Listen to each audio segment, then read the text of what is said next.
ناخد سمكية كده من المشوي ده ونفتحها كده. بصوا شكل السمك عامل ازاي. النهارده عندنا اكلة سمك تاني، بس سمك مختلف، معاهم كابوريا وسردين بحجم البسارية. يلا بينا. جالنا سمك بوري، بس مش اي بوري. البوري في الوقت ده بيبقى مبطرخ، وعشان تعرفوا ان هو مبطرخ بصوا البطرخ اهو بيبقى باين من هنا.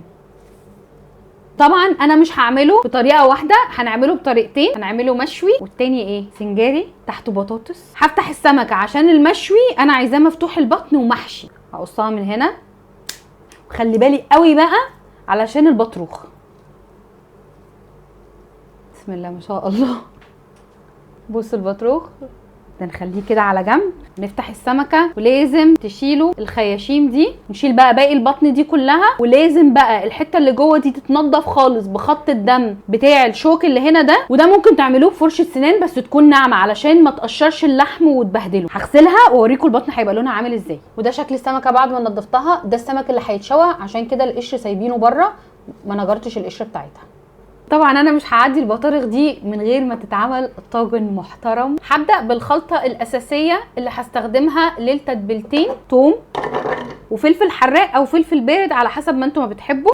وده حراق قوي، ممكن احط شويه كده ايه بارد. انا عايزه اشم بهارات السمك عشان اشوف هحطها على التتبيله دي ولا هحطها في حاجه تانية. ريحتها حلوه قوي، والبيز بتاعها كمون، وهو السمك اساسي فيه الكمون. هحط شويه بهارات سمك. حاسه اني ممكن ما احطش كمون وهكتفي ببهارات السمك دي، عشان انا حاسه ان هي ايه اساسها الكمون. رشه بابريكا دي اختياري مش اساسي خالص في الاسماك، وشطه، وطبعا ملح. واحط مع الخلطه دي شويه ليمون كده بقشرهم.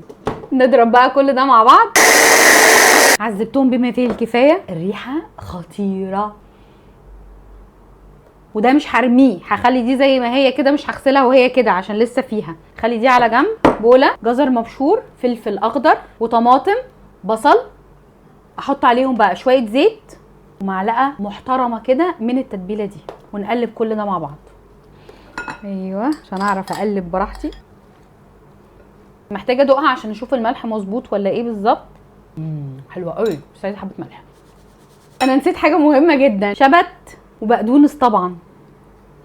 وكده عندنا احلى خلطه لحشو السمك المشوي. دلوقتي بقى ابدا احشي السمك اللي هيتشوى بالخلطه دي. يلا مسعود بقى. كمان كمان كمان كمان. دي كده رده اللي هي النخاله يعني. ناخد السمك كده زي ما هو، نحطه في الرده، نغلفه كويس قوي. بصوا المفروض يتغطى كويس قوي كده. ومامتي عايزه البوري تبقى مقفوله.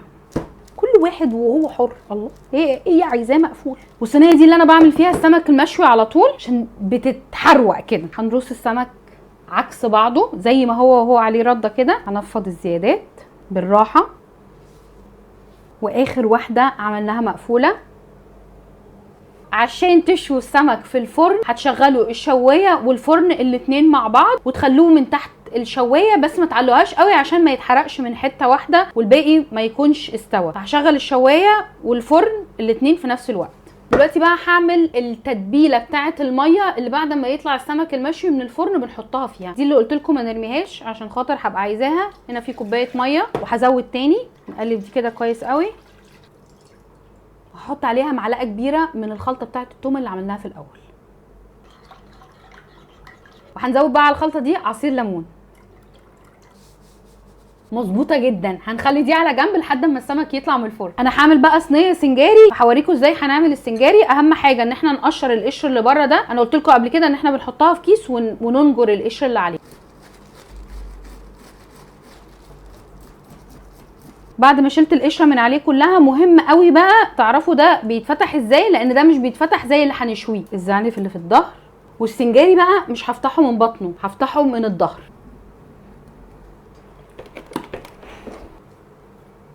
برضو هنا البطروخ بتاعها اهو.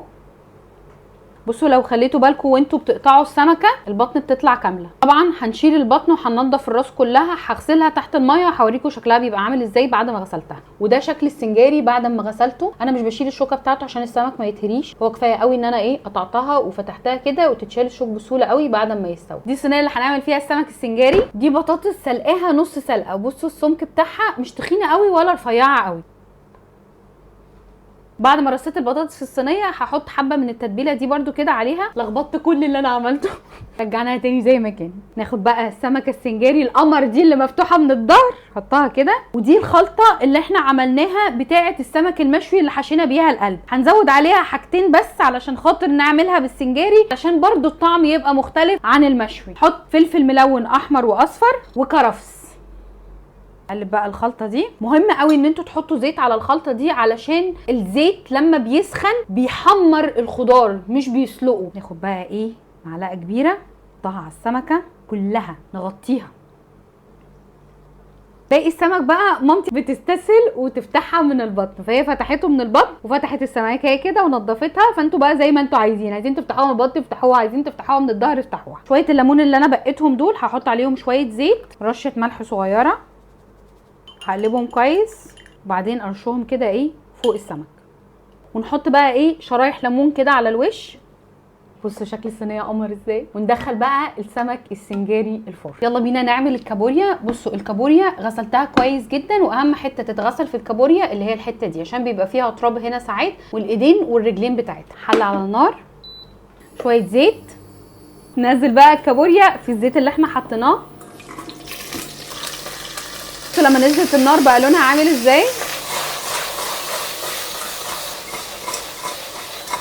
الكابوريا بتتقلب بالحله معروفه، ما تحاولوش تقلبوها بايديكم، بتتقلب كده. التشويحه دي علشان خاطر الكابوريا تشرب الميه بتاعتها وما تنزلش ميه بعد كده. دلوقتي بقى هحط عليها الخلطه بتاعه الكابوريا. هحط عليها طماطم وبصل وفلفل اخضر عادي بارد وفلفل حراق. وطبعا هنقلها في حله اكبر. ملح، كمون، وشطه. هقلبها كويس. هحط عليها نص كوبايه ميه وهغطيها واخليها على النار تلت ساعه لحد ما تستوي. دلوقتي هنعمل دي مش بساريه، دي سردين صغير زي البساريه بالظبط، بيتعمل بنفس الطريقه، بيبقى مقرمش وسناك خطير. وسمكيه تانية انا مش عارفه اسمها ايه. السمكيه دي اسمها ايه؟ بصوا اصلا راسها طويله ازاي. السمكيه دي يا جماعه نوعها ايه؟ لو تعرفوا قولوا لي. التتبيله اللي تعبناها معانا النهارده: توم وفلفل حراق وفلفل بارد، بهارات سمك وملح وكمون وعصره ليمون. وهقلب بقى كل ده كده مع بعضه عشان كلها تتبل. اهم حاجه تبقوا بالراحه عليها عشان هي رقيقه قوي، رقيقه وكيوت. طبعا هي مغسوله كويس جدا، اللي عايز ينضف بطنها ويشيل الراس هو حر، بس هي البساريه بتتعمل كده. ده كيس فيه دقيق، كيس ثلاجه عادي خالص، حطيت فيه دقيق. حط شطه، كمون، ملح، ونقلب ده كويس قوي. نبدا بقى ناخد من البساريه نحطها في الكيس ده. دي اسهل طريقه عشان ما تعملوش عفره. وهو الكيس كده منفوخ، لفه وكده جاهزه عشان نقليها. الزيت سخن، طلع بقى البساريه ونزلهم مع بعض.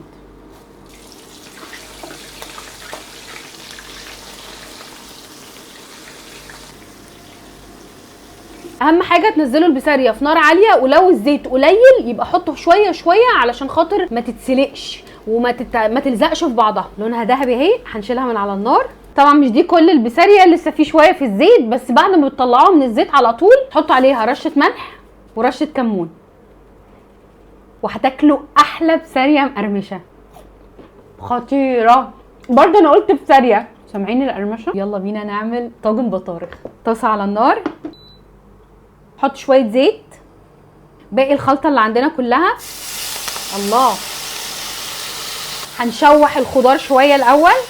هزود معلقه صغيره من الثوم اللي احنا عاملينه. اول ما تتشوح كده وتحسوا ان هي ما بقاش فيها ميه خلاص، حطوا البطارخ ونقلب بالراحه.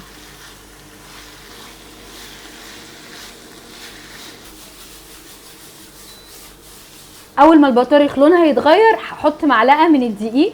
اول ما يختفي الدقيق تنزلوا لبن على طول.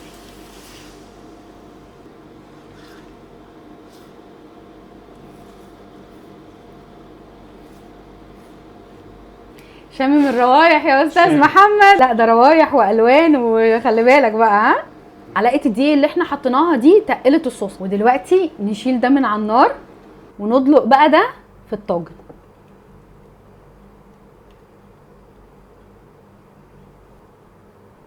بص شكل الطاجن القمر ده. حط بقى على وشه جبنه موتزاريلا كتير،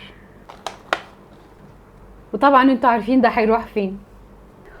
وده شكل طاجن البطارخ بعد ما طلع من الفرن.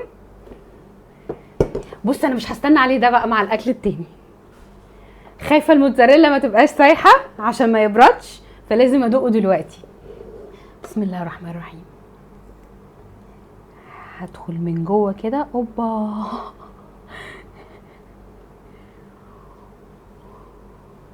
شايف اللي انا شايفاه؟ هاخد حبه صوص. يا لهوي ما هذا الجمال. هدوق لوحدي، مش هتيجي تدوق؟ هو ايه اللي انا شايفه ده؟ انا سايباها لك بس دي سخنه. سعود ما طلعش معايا من الاول عشان هو تعبان. خلاص لو انت هتاكل انت يبقى انا هدوق دي لوحدي. يلا. سخن. خطير خطير خطير خطير. ده احلى طاجن بطارخ هتعمله. الكابوريا اخدت تلت ساعه بالظبط. حاسه ان ايه المفروض ارصها كده. ها والكابوريا الجامبو دي خطيره، دي شكلها خطير. حطها كده بقى. الخلطه دي بقى يا اما تحطوها عليها يا اما تحطوها في طبق لوحدها عشان تاخدوا منها وتحطوا على الرز. بصوا شكل الكابوريا وجمالها. ودي الخلطه والشوربه اللي نزلت من الكابوريا. طلعنا السمك اللي شويناه في الفرن وما طلعش اي دخان خالص. يلا بينا بقى نحطه في الميه. استاذ مسعود بعد اذنك.